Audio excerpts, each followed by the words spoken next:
This old man poured the chestnuts into the water and told the young guy next to him, "The ones that float to the top are bad, only the ones that sink are good." Jack quickly pulled out his notebook and started taking notes. The old man immediately realized what he was up to and reached out to ask Jack for a tuition fee, but at that time, the future billionaire didn't have a dime to his name, so he could only go home and figure it out on his own. He dumped a whole sack of chestnuts into the water and began experimenting over and over. He learned how to stir them from a lady selling snacks at a street stall, and which kind of pebbles make the chestnuts more fragrant when roasted. He even took a moment when the man next door wasn't paying attention to sneak a taste of his secret sugar syrup. Then he went back home and kept tweaking the recipe, eventually coming up with his own unique formula. Before long, a batch of delicious sugar-roasted chestnuts was ready. The whole family loved it. But what happened next was the real challenge. Jack rented a temporary booth at the mall. This spot not only had lots of foot traffic, but it was also full of people looking to buy food. Since he had classes during the day, Jack had to leave the business in the hands of his uncle. He thought the chestnuts would sell like hotcakes, but reality was harsh. The money they made wasn't even enough to cover the electricity bill. Then he noticed that all the other vendors were shouting to attract customers, so he asked his uncle to start calling out too, but that made things worse. The next day, they didn't sell a single box. Jack racked his brain but couldn't figure out what the problem was, so he went to the local market to observe carefully. Finally, he discovered a top secret hidden beneath the fierce competition. You see, those charity collectors standing by the restroom? They don't need much promotion. People coming out of the restroom naturally walk up and donate. That's because everyone who leaves the restroom feels relieved, so they're more inclined to give. Inspired,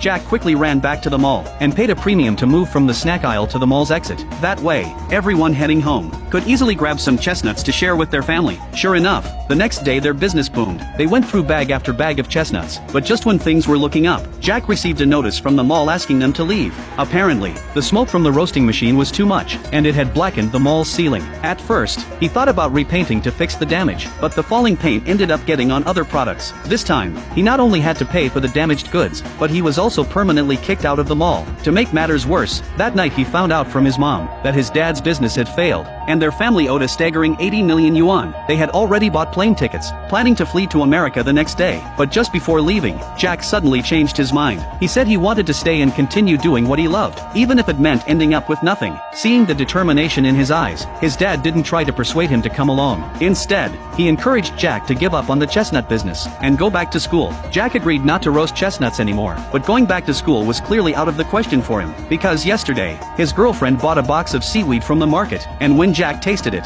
he found it unbelievably addictive. So he made up his mind to become the king of seaweed.